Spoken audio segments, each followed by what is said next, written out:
Hello farmers, my name is Wadzanai Manyore, coming to you with yet another informative edition of your program, Agricultural New Directions Agribusiness, in support of Vision 2030, where we are talking of becoming an upper middle class economy by year 2030. Now, before we get into our discussion, farmers, I would like you to take your pens and papers so that you can take notes, because today we have experts in tobacco production. We are going to be looking at the transplanting process in regards to tobacco production. You would find that the 1st of September 2022 marked the introduction of the tobacco production season.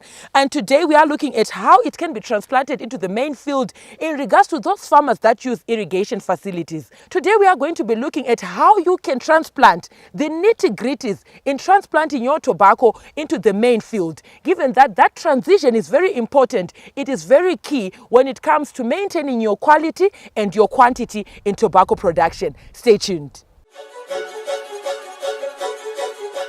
I am joined by Mr. Amos Kambare. He is a training officer working with Kutsaga Research Station, where he'll be working with different farmers across the various geographical locations of Zimbabwe. Mr. Kambare, thank you for joining us today. Thank you, Wadzanai. As we get into our discussion, Mr. K, I would like us to talk about the characteristics, those that you look at, the various aspects that you look at when transplanting a seedling or lifting a seedling in preparation for it to transition into the main field. What are those? Thank you, Wadzanai. It's very important that farmers know that it is important to have uniform seedlings. Yes. Uniformity is one of the most important aspects when we are talking of tobacco production.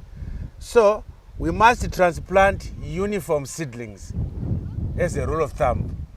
Then also, the seedlings that you are looking at are supposed to have a certain thickness. Usually, we refer it as pencil thickness. That's the ideal thickness that you use, which is around 1 millimeter or so. But we refer it as pencil thickness. Okay. Then also, there is the issue of height. The height is also important. The height is supposed to be 15 to 20 centimeters. But when you are using float tray seedlings for transplanting, you can even transplant seedlings which are about 12 centimeters in height. They are transplantable when you are using float seedlings. Ideal seedlings are supposed to be pest and disease free. Okay. So you have to make sure that before you transplant your seedlings, they are pest and disease free. Another important issue is the number of leaves. Okay. Remember, even if you take the seedlings to the field, you are also going to talk about the leaves. So the seedlings must have 8 to 10 leaves. Okay. Yes, below the bud. So 8 to 10 leaves. If it exceeds 10 leaves, then it means you are also reducing the yield potential of the crop. Because some of the leaves that you are now having in the seedbed are supposed to be produced in the field. So they're supposed to be 8 to 10 leaves in the seedbed. Then you must also have to look at the root system. Okay. We need a seedling with a robust root system. So when you are pulling the seedlings, even in the conventional system, try to pull the seedlings without damaging the roots. So they must be well watered before you pull them, so that when you're pulling them, they must have a lot of soil around the roots to protect the roots. Okay. The seedlings must be well clipped. Remember, when you transplant them, if they have got very big leaves, those leaves will contribute to moisture stress. Oh, okay. As they are used by the plants for transpiration, they will transpire. So the plants will lose more water than they are taking from the soil. Then they will wilt quickly. So you have to make sure that they are well clipped. Okay. So that they won't suffer much from the transplanting shock. Then it is also important to note that seedlings must be treated with triademinol at least 48 hours before pulling. Oh, okay. Triademinol is one of the most important chemicals that should be applied before transplanting. Why? Because it protects seedlings from sortion. And sortion can even kill the plants within 2 weeks of transplanting. So you end up having a lot of gap fillings if you don't treat your seedlings with triademinol at least 48 hours before pulling. But triademinol is effective for 2 weeks. It is effective for 2 weeks. Okay. But I understand most farmers think it is applied 48 hours before pulling, but it is applied at least 48 hours before pulling. But it is effective for 2 weeks. Okay. If you don't transplant those seedlings within 2 weeks of triademinol application, you are supposed to apply another half rate of the same chemical so that it becomes effective. Okay. Then when you are pulling the seedlings, we have to minimize damage. It's very important that we protect even the roots from the sun.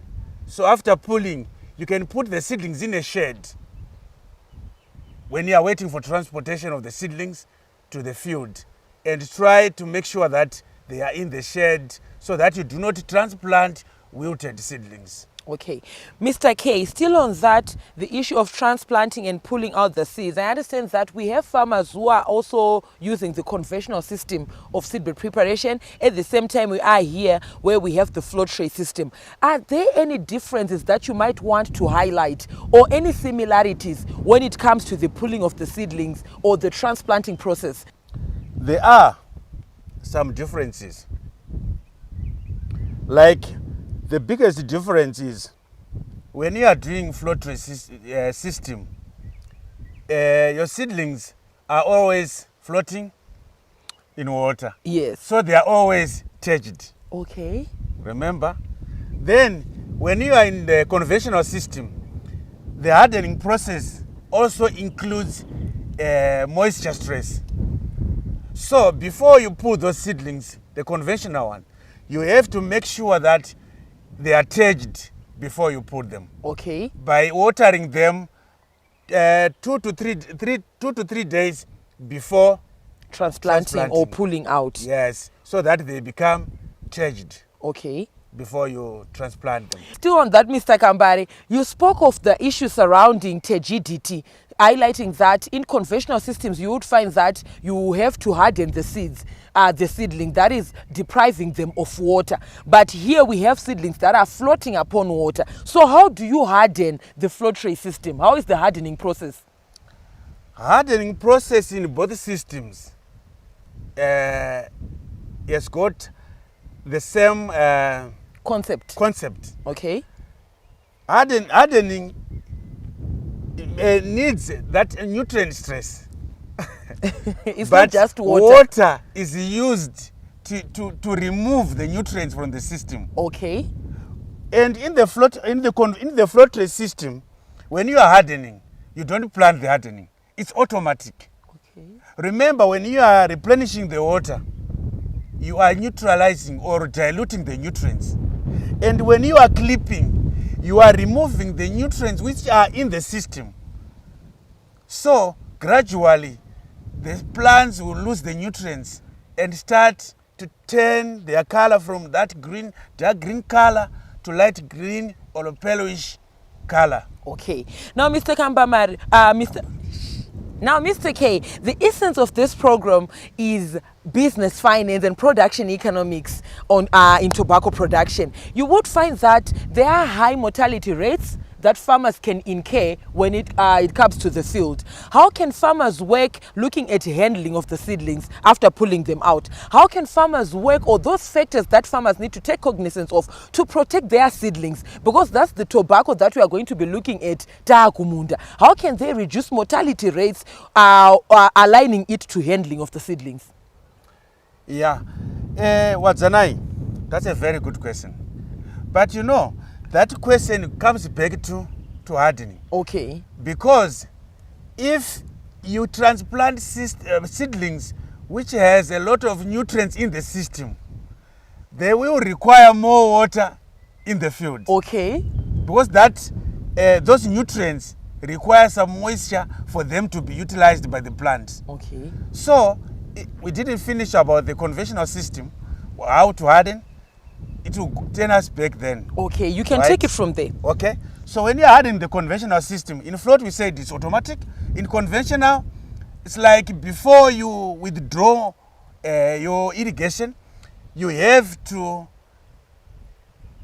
leach the nutrients first. Okay. So that you lose much of the nutrients which are in the system.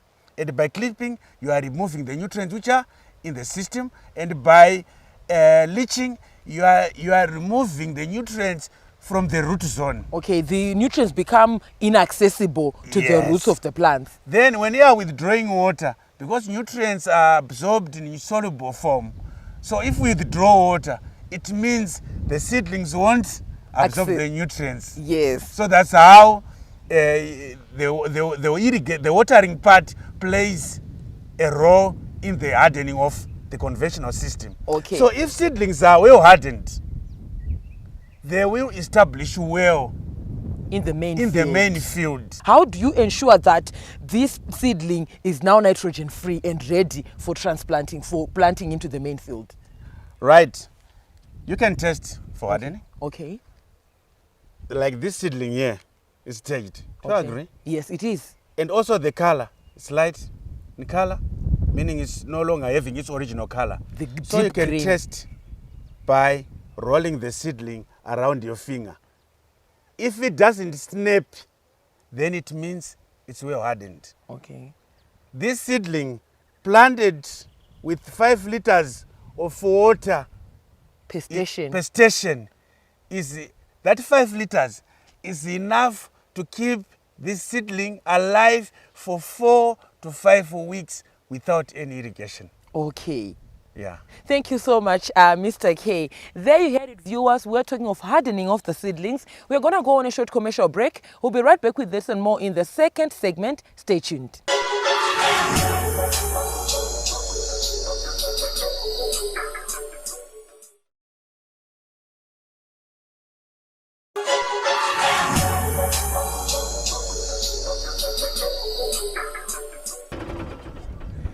Thank you, Zimbabwe, for staying tuned to Agricultural New Directions, Agribusiness. We are here in the second segment of your program. Now, viewers, we encourage you to be a part of these conversations. Feel free to get in touch with the producer, Wadzanai Manyore, on 0772-807-506. Alternatively, you can like our Facebook page, Agribusiness with Wadzanai. Leave your comments and suggestions on our YouTube channel, Agribusiness with Wadzanai. You can also follow us on Twitter. This is where most of our pertinent discussions take place. It's at Agribusiness110. We are now in the second segment of your program, Agricultural New Directions, in support of Vision 2030, where we are looking at the transplanting of seedlings from the flow tray system into the main field. Mr. K, we are now in the main field. Can you take us through the activities in general as a brief introduction? Yeah, thank you, Wadzanai. We pulled our seedlings from the seedbed. They are now in the shed. We are waiting transplanting. Transplanting is in progress. Most of the operations that are required for transplanting, in preparation of transplanting, have been done. As you can see, there's a fine seedbed. Walling out was done, and other soil conditioners were already applied. And our transplanting team is already doing the operation, as you can see in our background. In our background. Yes. Thank you so much, Mr. K. I would like to leave it here and get to our field officer who's going to be taking us through the various processes that are incorporating in transplanting the seedlings. Thank you for joining us. Thank you so much, Wazanai. Welcome. Thank you, Zimbabwe, for staying tuned to Agricultural New Directions Agribusiness in support of Vision 2030. At this point in time, I am joined by the technical officer, Mr. Stuart Sanjani, who is leading the team in our background that is transplanting our tobacco seedlings that were obtained from the float tray seedbed. Vasanjani ndokuchingamidza pachirongwa. Tichipinda muchirongwa chedu ndiri kuona tine madzimai nevarume vari kushanda vari kumashure kwedu vari kutransplanta maseedling abva kumafloat tray systems uko. Zvamungataura zviri kuitwa pari zvino ndezvipi? Mabasa api avari kubata kuensure kuti maseedlings edu achararama mumunda? Chokutanga ndingati regai nditsanangurire nemamiriro akaita munda. Munda unoyu takaisa sanyembi inove manyowa. Taisa sanyembi takadhiska. Tapedza kudhiska ndobva tarima deep plow 30 cm deep. Tapedza ndokubva taisa mariji. Taisa mariji ndo amuri kuona aya. Taisa mariji kudaro mukabata kana pasi munoona kuti pane unyoro uripo. Pakatota our soil is kureva kuti water table mvura yepasi neyatakadiridza zvakabatana. Tabva ipapo izvi zvinotibatsira kana tichiendapo pari kuiswa mvura apo. Vari kuisa 5 liters mugomba kuti ibatane neunyoro uwo. Alright. Kwamuri kuona uyu. Unozoita iwo kuti mbeu dzedu dzabva kuma float trays dzibate dzisatambure mvura. Tisati ipapo tabva kuisa mvura tine mishonga yatinoshandisa nokuti muvhumu mune makonye. Pamishonga ipapo tichipa Sanjani, mishonga iyi ndeipi uye iri kurapira zvipi? Mishonga iyi wokutanga unonzi chlorpyrifos. Mushonga uyu unouraya makatworm, gonye rinonzi cutworm.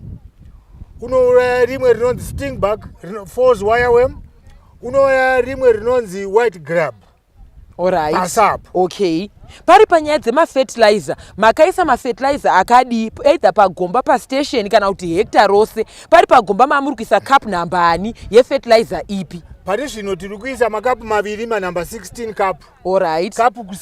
Cup kuside zitove 32 grams. Alright.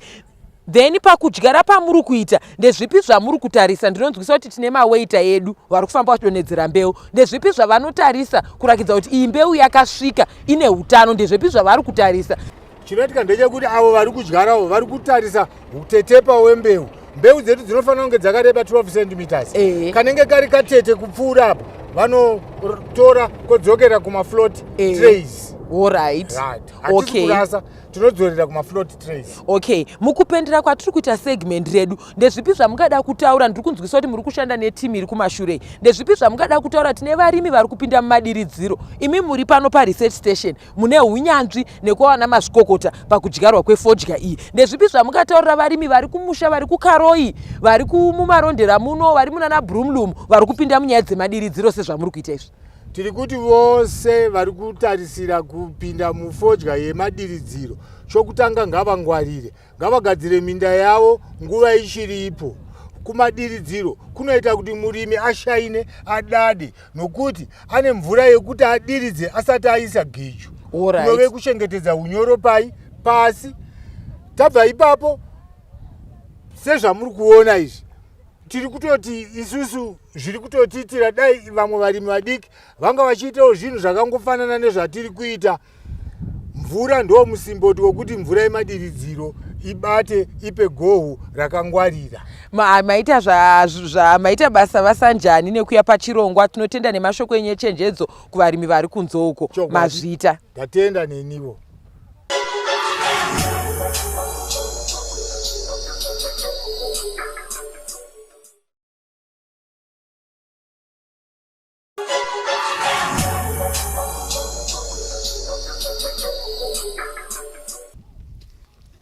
Thank you, Zimbabwe, for staying tuned to Agricultural New Directions Agribusiness. We are here in the third and final segment of your program, where we are looking at tobacco planting, the irrigated crop. Stay tuned. we are looking at nematodes that can be a nuisance when it comes to producing tobacco here in Zimbabwe. To discuss this and more, I am joined by Tafadzwa Mahere. He is a plant nematologist here at Kutsaga Research Station. Tafadzwa, thank you for joining us today. Thank you very much, Wadzi, and welcome once again, viewers. I'd like us to talk about how can a farmer identify the nematodes within a field, and what are the ills that come with nematodes in terms of how do they contribute negatively to the proper growth or to the yield of tobacco for our Zimbabwean farmers. All right, thank you very much, Wadzi. To the growers, I would say there are not very many above ground symptoms that you can use to actually diagnose a nematode problem in the field. Okay. The major diagnostic feature is usually on the roots. Okay. Nematodes, especially the root knot nematodes, which are most economically important to tobacco, cause damage on the roots by producing what we call root knots. Yes. Or galls that stop the absorption of nutrients and water, which is crucial for the plant growth. So usually above ground symptoms because of this physiological problem are usually characterized by patchy growth, stunted plants, even when you have irrigated, as well as browning at the edges of the leaves. Okay, thank you so much, Tafadzwa. Now I want to talk about the remedy or what you use to control the nematodes. Say that your field is already infested, you've already planted, or what do you use to control before even planting? What usually do you maybe prescribe to our tobacco farmers? Thank you once again, Wadzi. It is important to collect a soil sample and be able to measure the nematode population in your field. This practice starts the previous season, prior to the season that you want to plant your tobacco. One is expected to collect a soil sample in the same manner that you'd collect the same for fertilizer or lime recommendations.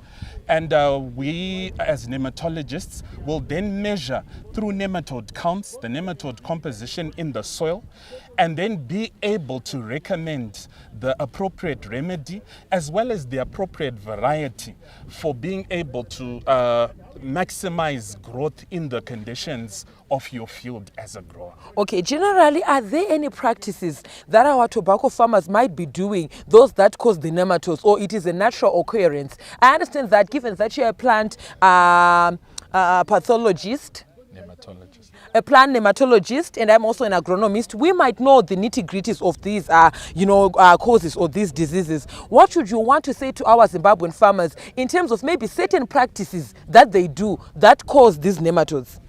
Okay, one of the most problematic practices that growers are seen to be doing is continuous cultivation of the tobacco.